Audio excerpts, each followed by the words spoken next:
All right, what is going on, Freedom Night? You show him all the love.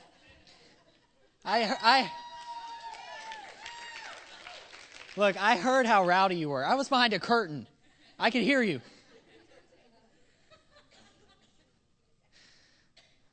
Fine, then. I see how it is. I'm going to ask that again. How are we doing, Freedom Night?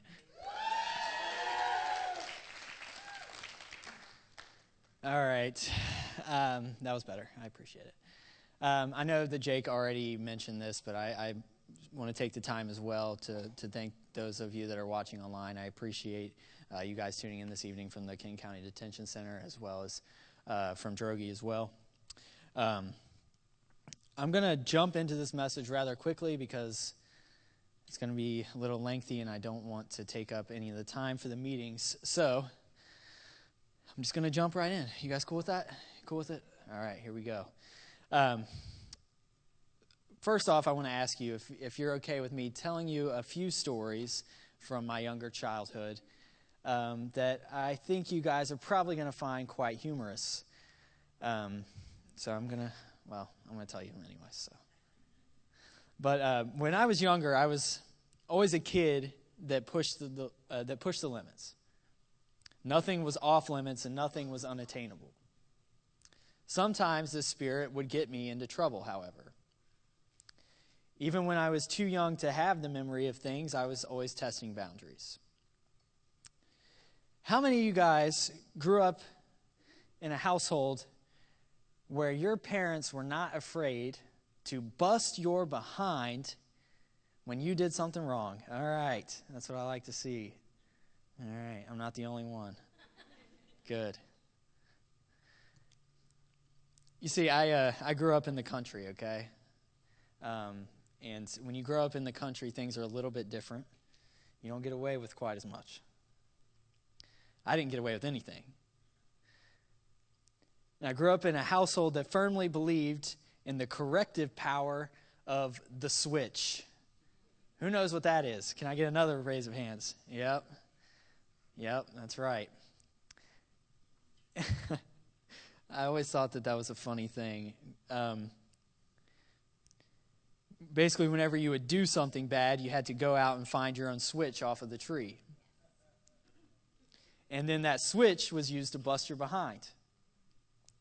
And if the switch wasn't big enough, your parent or your guardian, whoever it was, did not hesitate to let you know that it wasn't big enough and you need to go find a bigger one. But it's kind of cruel if you think about it, because really you had to go out and gather the very thing that you were about to be punished with. And do you guys remember those paddles that had the rubber balls on them that you could you could count the number of times that you would do? Well, see, I could have swore that my grandmother only bought those so that when the ball came off of it, she could use it on me and my older brother whenever we did something that we weren't supposed to be doing. I'll never forget that either. Basically, where I grew up, there wasn't much to do. There wasn't like a movie theater. There wasn't a bowling alley. There wasn't, any of the stuff that people up here in Florence have. So you had to create your own entertainment. There wasn't Xbox. There wasn't PlayStation. There was just a kid, whatever he could find in his yard, and your imagination. So with me and my imagination, that led me to get into some trouble. My grandmother had her hands full. And I remember my grandmother telling me stories. And she told me once in particular that there was a time that I was doing something that I shouldn't be doing. And I can't remember exactly what she said it was that I was doing. That part of it slipped in my mind, mainly because I would have just been too young when it happened. But she told me that I was trying to do something. She warned me not to do it again. And then I went out and I did it again anyways because I didn't like that answer. And you don't give me a second chance to do something because I will do it. So I tried it again. And this part of the story I do remember. I remember, I'll never forget the sound of the screen door slamming behind my grandmother as she came storming out of the house. When she saw me attempting whatever it was again. And I looked up and I saw her storming out the front yard towards me. And I knew I was in trouble. But I had been playing on my Power Wheel throughout the day. Do they still make Power Wheels? Do you guys know what I'm talking about? Like a little thing it's like battery operated. It's almost like your first opportunity at driving something. I remember I think it was my dad that purchased one of those for me and for my older brother. And I had a small four-wheeler Power Wheel at this point. I'll never forget it. It was like gray and green or something like that. And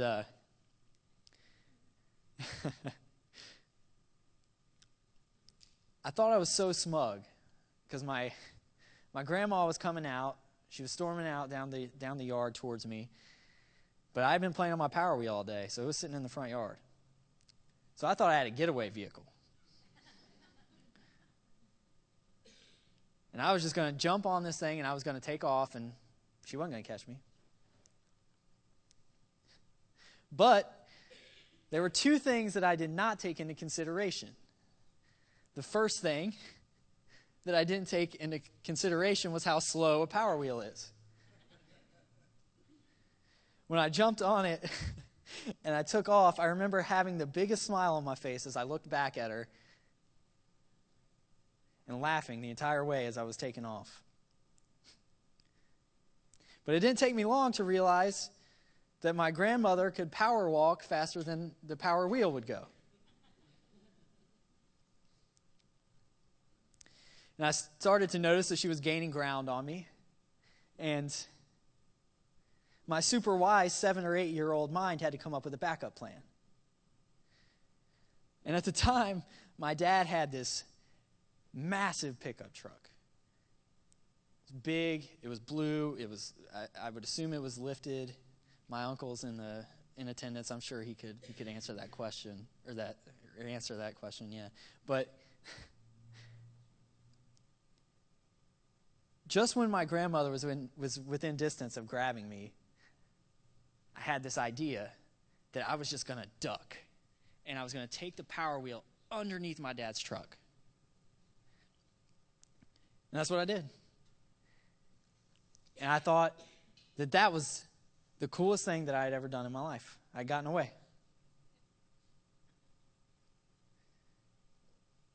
But this is where the second thing that I didn't take into consideration comes into play. And that thing is the battery life of a small Power Wheel. As you can imagine, it didn't take my grandmother long to walk around the truck. And suddenly the Power Wheel seemed to lose some of the Mach 1 speed that it had. I'm stomping on the pedal trying to get it to keep going, but unfortunately it wasn't working. And my grandmother caught up to me. And then she told me to go pick off a switch from the tree, and I'll let your imagination do the rest.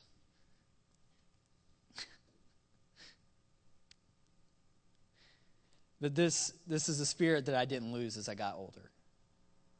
I always pushed the boundaries. Just to give you a couple quick more stories.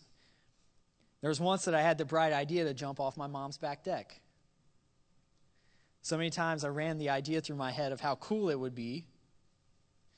And I spent hours sitting on the edge of the deck trying to build the courage to do it. And the first weekend that I had the idea, I couldn't bring myself to do it. This was a deck that should not be jumped off of. It was about 8 or 9 feet off the ground, and I was probably somewhere in the neighborhood of 6 or 7. Way too young to be jumping off a deck that size. But I had a second chance to do it the following weekend that I went back to my mom's house.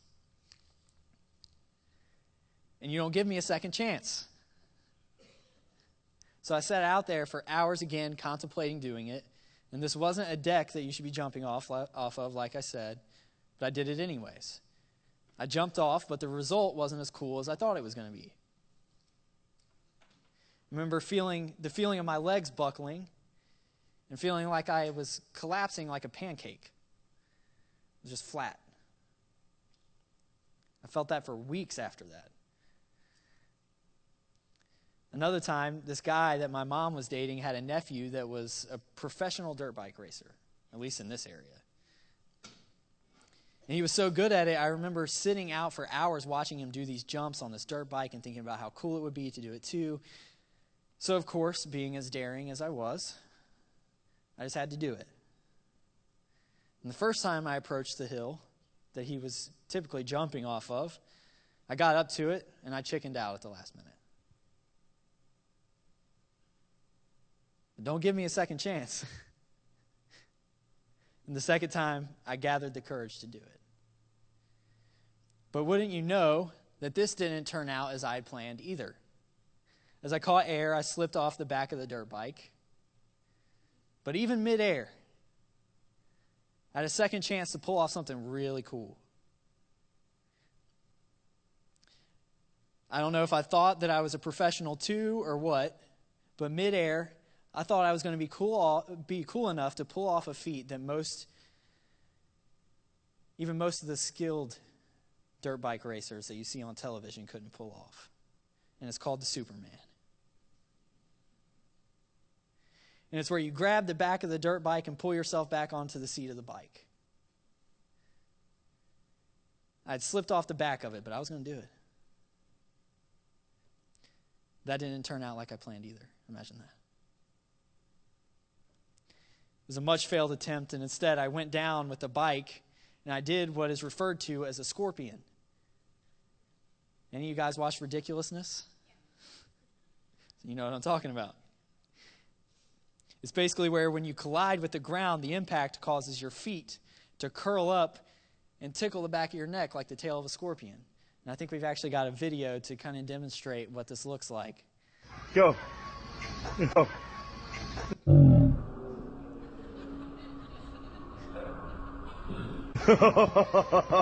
You okay?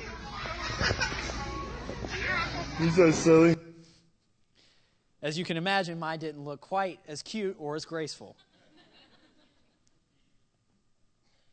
But long story short, jumping off of my mom's back deck and scorpioning off of a dirt bike is what has led me to have the jacked up back problems that I have now.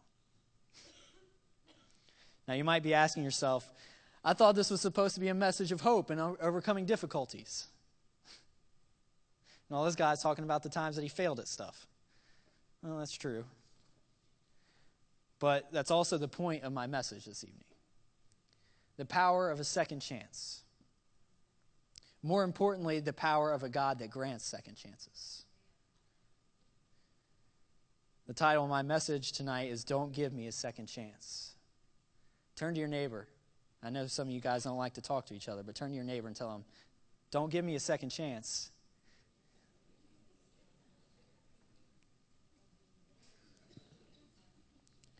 Now turn to the neighbor that you decided not to turn to because you like him a little less and tell him, don't give me a second chance.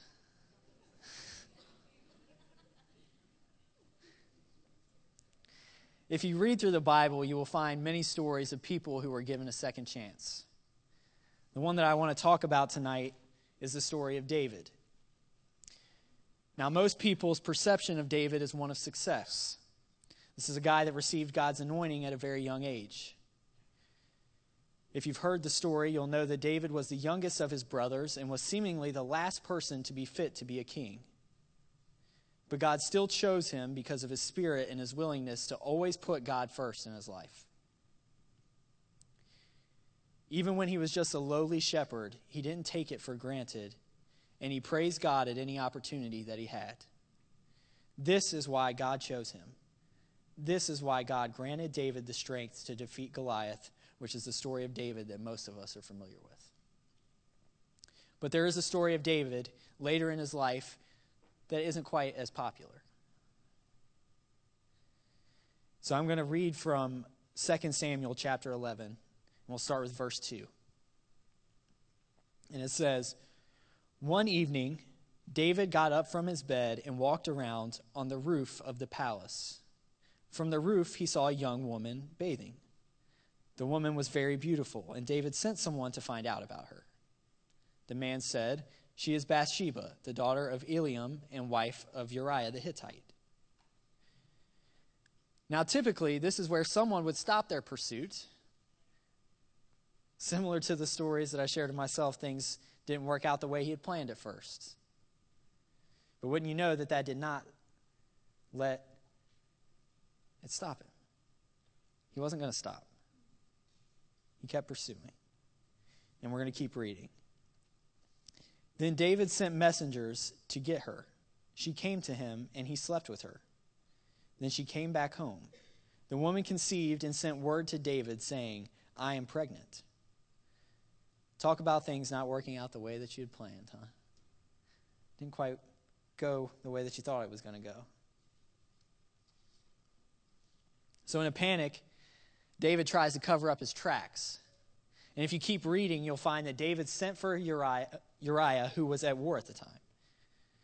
His plan was to have Uriah come home from war to sleep with his wife so that he would mistake the child for his own. It didn't work, however, as when Uriah came home, he didn't sleep with his wife. So David had to come up with another idea. So David invited him to eat and drink with him in hopes that if he will do so, surely he will go home and sleep with his wife afterwards. But yet again, Uriah did not go home to sleep with his wife. So out of options and out of time, David had to turn to the last resort. Uriah returned to war, and we will pick back up in the scripture here in verse 14. In the morning, David wrote a letter to Joab and sent it with Uriah. In it, he wrote, Put Uriah out in front where the fighting is the fiercest. Then withdraw from him so he will be struck down and die. So while Joab had the city under siege, he put Uriah at a place where he knew the strongest defenders were. When the men of the city came out and fought against Joab, some of the men in David's army fell. Moreover, Uriah the Hittite died.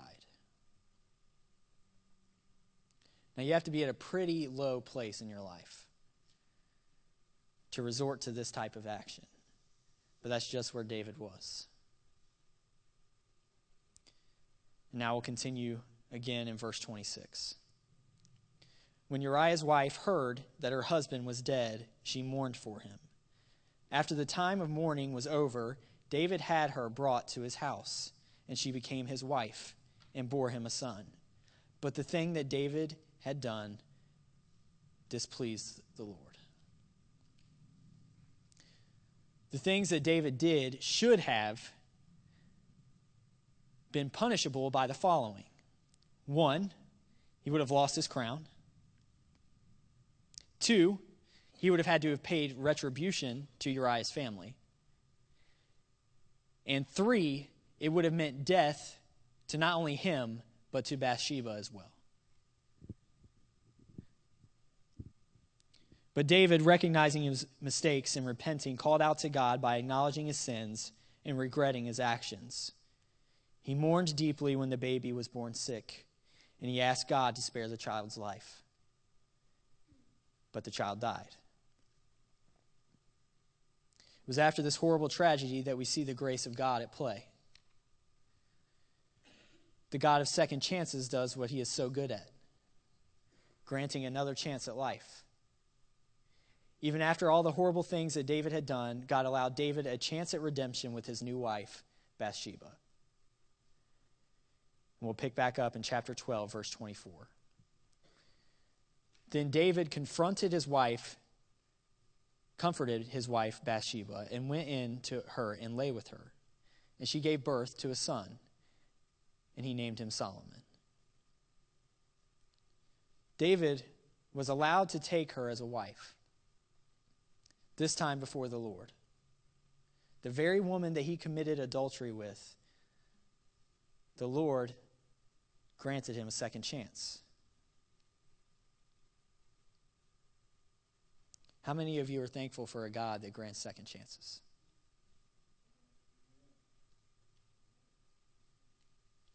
See, I've dedicated my life to working with hurting and broken people. And probably the most tragic thing that I witness is when they have accepted the lie that whatever ugly can't talk about it, embarrassing thing has happened in their stories is somehow beyond the grace of God. That his mercy doesn't reach far enough. That his hand of grace is somehow beyond the quiet addiction to painkillers, the shame of an unexpected divorce from the person you loved, the betrayal of a family member, the fear of growing old and being alone, a secret abortion and the sorrows of miscarriages, the depression, the sadness, the eating disorder, the drinking and the bad choices, hidden regrets that you chose drugs or a career over your own child. But what I have found in the 4 years since I have been truly saved is that God is sitting in the background of all of these choices, and he's begging you to just turn back. You're not too far gone. Just reach back to the Father. Now, I know many of you have heard my testimony already, but I want you guys to bear with me here, because the Bible says that we overcome by the blood of the Lamb, Jesus Christ, and with the power of our testimony. And I know that there are some people in here that probably have not heard it yet. My parents separated when I was at a really young age, almost too young for me to even be able to remember it. And I started living with my mom at first. My mom was a severe alcoholic. As a result, she was very physically abusive. Some of my youngest memories are of my mom being abusive towards me and my brother. And she was eventually arrested for multiple DUI. She went to jail for a length of time. I want to say it was 1.5 years, 2 years. I was too young to remember, to be honest with you. But she went to jail, and at this point in time is when my father gained custody of myself. And I don't have a single negative thing to say about my father. My father is one of the most positive influences that I've ever had in my life. But at the same time, he was a single father. He was trying to provide for his kids. So he worked a lot. And a lot of times I found myself in my grandparents' care. And my grandmother was an amazing woman of God. I wish you had the opportunity to meet her. But unfortunately, my grandfather was not so much. And I remember growing up in that household, my grandfather being both emotionally and verbally abusive towards my grandmother. So at this point in my life, I've really witnessed nothing but abuse. And I'll never forget this. So basically the living arrangements at this current time were my brother and I would stay at my grandparents' house overnight so that we could catch the bus the next morning to go to school. The school bus would bring us back to my grandparents' house, where my dad would be there waiting to pick us up to take us to his house, where we would hang out for a few hours, and then he'd bring us back so that we could catch the bus. He worked too early in the morning to be able to send us off to school himself. And these were the living arrangements that I lived with throughout elementary school and throughout the majority of middle school too. But eventually, my dad, once my brother and I got into middle school, he thought it was okay for my brother and I to be able to get ourselves up in the morning, to dress for school, and to be able to get ourselves out the door after he had left for work. And I'll never forget the day that I came home when I was in 7th grade. My dad's car wasn't there, but my grandparents' van was. And both of these things are pretty odd. And I remember walking in the front door of the house with my grandmother sitting at the end of the kitchen table. And she asked my brother and I to sit down because she had to tell us something. And she said that my dad had been in a motorcycle accident. But at the time, and I don't know if this is because they didn't know the details because it had just happened, or if they were just trying to protect my brother and I from the details at the time. I don't know. But it was downplayed at the time. And I remember being told that he would be home soon. So I just kind of went about life. I just went to school the next morning, kept going to school each morning, and then the next thing I know, about 3 weeks have passed. And I'm starting to realize, well, when is soon? If he said he's going to be back soon, when is soon? So I started to get a sense that things weren't okay. So even being in 7th grade, I remember sitting down with my grandmother and asking her what was really going on, because if it wasn't a big deal, he would be home by now. And that's when she told me the details of everything that had happened.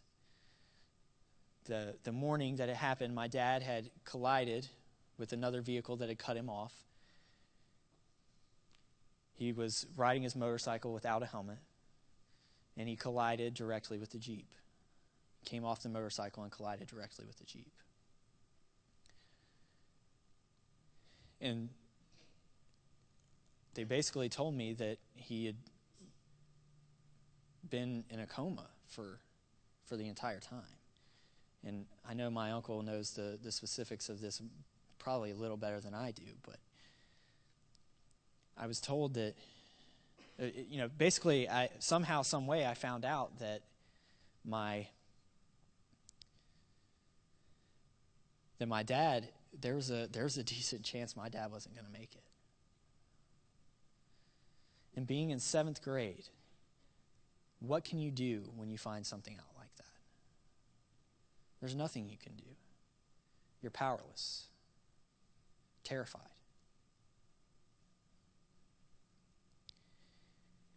And I remember, weeks continued to pass, in every sense of the word, my dad became a walking miracle. I remember the first time that I visited my dad in the hospital, he was the same dad I always had. Cracking jokes, humorous. There's one story that I think my uncle may have told him where he busted out laughing. And this is my 7th grade brain at work. I thought, he's laughing so hard he's going to go back into a coma. But as I said, he became a walking miracle. He went through intense physical rehab, but he was able to walk on his own again. My dad eventually came home. See, you don't give my dad a second chance because he's going to capitalize. I remember my uncle telling me stories about my dad being in the hospital bed and trying to rip all of the things that were attached to him so that he could get out of the bed and come home to raise his 2 sons. It took him a little more time than he expected, but he did it. You don't give my dad a second chance.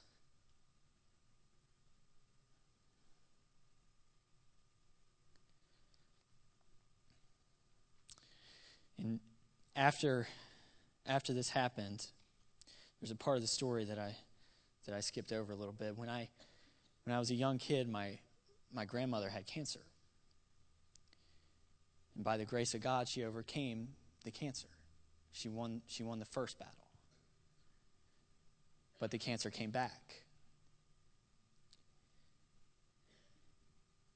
And just a short year and a half after what had happened with my dad, my freshman year in high school, my grandmother passed away from cancer.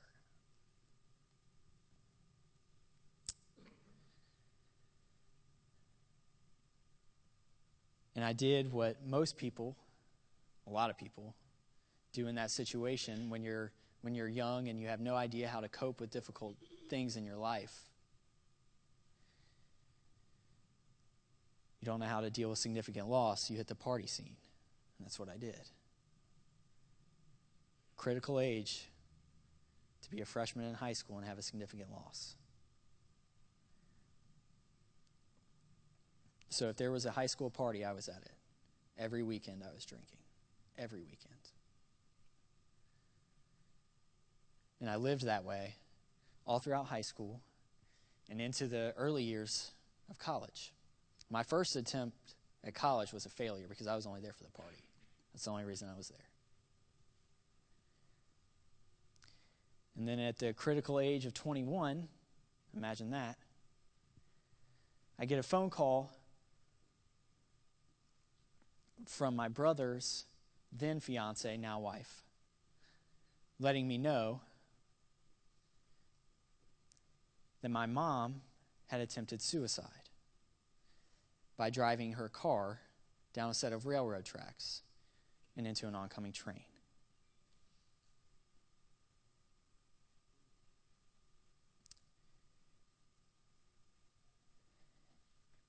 And over the course of my life, I had been trying so desperately to repair a relationship with my mother after everything that had happened when I was younger, and it was so hard, so difficult. And then this happened.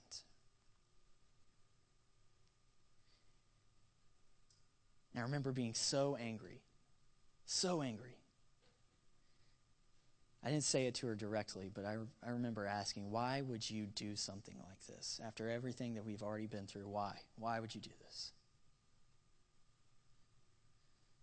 My destructive ways worsened. This was the last straw. I'd had enough. And someone that routinely did light, fun, high school and college drinking suddenly turned serious.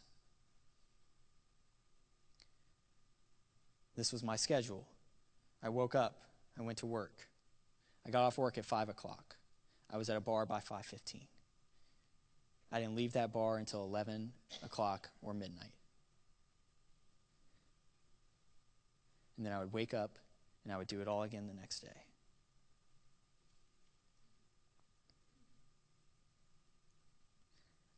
I didn't care that my bills were behind. Every last dime that I had went to alcohol. That's all I cared about. And I continued on this way for 3 weeks before it caught up with me. 3 weeks.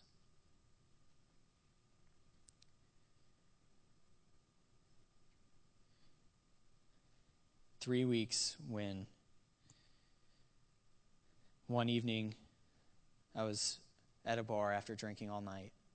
I'll never forget it. It was a $80 tab without food on it. It's a lot of alcohol. I tried to drive home, as I had done many times over the past 3 weeks. This time I didn't make it. I made the trip all the way from Florence, Kentucky to Williamstown, Kentucky. I made it all the way down there. I was 2 short miles away from home. When I passed out behind the wheel, my car veered off the road, and I totaled my car into someone's home.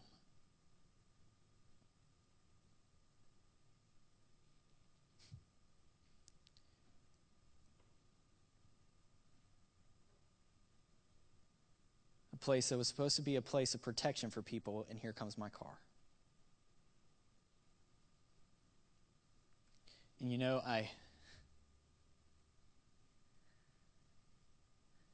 not a day goes by that I don't wonder what might have happened if when I passed out behind the wheel of that car, if it hadn't veered right and instead it went left. What if I'd hurt someone else? What if I killed someone else? You know, the shock from the collision jolted me into consciousness again.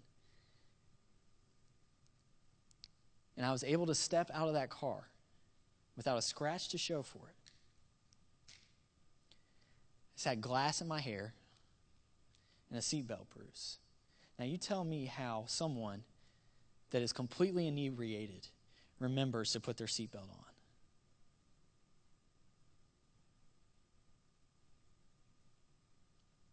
See, I stepped out of that car, shocked that I was even able to, and I stepped up onto the front porch of the house of the car that I just, of the house that I had just totaled my car into. And I remember looking down at the sum total of the choices that I had made over the course of my life. And it was like I saw things clearly for the first time in my life. And I realized that the negative ways that I was dealing with things, if I wanted to continue to stay on this planet, I was not going to be able to continue dealing with them like that any longer. It was like I went from being entirely inebriated to seeing things crystal clear for the very first time in my life. And at this point, lights in the house are flipping on. The people that own the house are coming downstairs. They immediately call the cops. There are a couple things that I remember from that night that I'll never forget. It'll stick with me for the rest of my days. When they called the cops, I could hear the phone conversation. And the woman said that she didn't even have to walk up to me. She could smell the alcohol on me as she was coming down the stairs.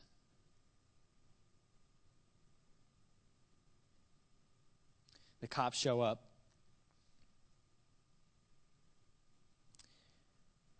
It's probably midnight, 1 a.m. Neighbors are coming over. And I'll never forget this either. The way that one person described what they had heard was that it sounded like a shotgun went off in their ear when the collision happened. Guys, I should not be here. I should not be here today. I was forced to do a breathalyzer. Not forced. I guess you always have a decision. But I took the breathalyzer. Failed miserably. I was almost triple the legal limit. Where I went to jail. Spent 2 nights. Because it was the weekend.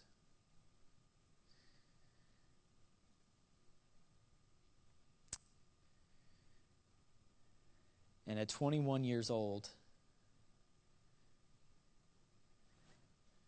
and I'm sure a lot of you know this if you've ever been, but when you're sitting in a jail cell, you have a lot of time to think and reflect on the decisions that you made over the course of your life. It's just you and your thoughts. And I realized that the way I was going at things was not going to work any longer. And at 21 years old, I made the decision for Christ in a jail cell. The true decision. One that I actually understood. And today, I'm thankful for a God that granted me a second chance at life. Just like David, I don't deserve it. But God's grace is sufficient enough to see past my poor decisions and past my brokenness. And I haven't looked back since. I had the opportunity to look the enemy in the face the evening of my DUI. I saw the sum total of all the poor decisions that I made, and in Jesus' name, the enemy should not have given me a second chance. Because now I'm taking the very thing that the enemy meant for evil, and I'm using it to bring God's glory. And he doesn't like that. But don't give me a second chance.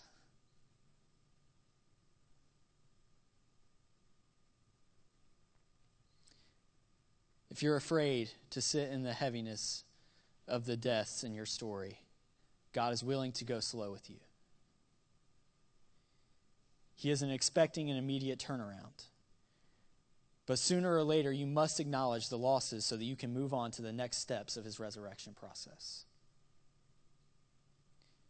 Let me give you the best news that anyone can be given. God doesn't leave us in death, but instead leads us to hope. A hope that comes from knowing that our worst case scenario has already happened. Once you've survived something with tenacity, courage, and strength, you're free to turn the mourning that you've been experiencing into dancing. God wants you to share the story that you've been keeping to yourself. There is no agony like bearing an untold story inside of you. What the enemy meant to be a curse can now flow out of your mouth as a blessing, not only to yourself, but to other people. Most people who hesitate to tell their difficult story wonder if it'll be misunderstood when they finally tell it. We're tempted to believe that the painful parts of our story will become our only story and that we'll be defined solely by our trauma. But even when it's hard to admit our failures and setbacks, we have to know that it is good that flows from our words. And that it has the power to change other people's lives. We talked this evening about incorporating small groups into Freedom Night.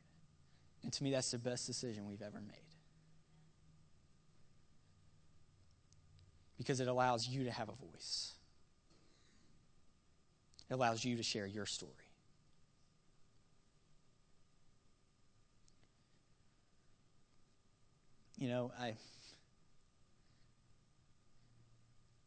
I think about all the different stories that are in this room right now. And all the world change that can come from them.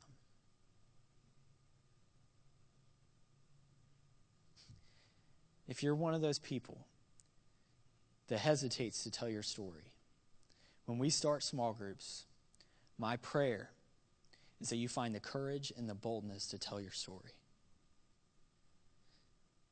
Because just as I've shared my story with you tonight,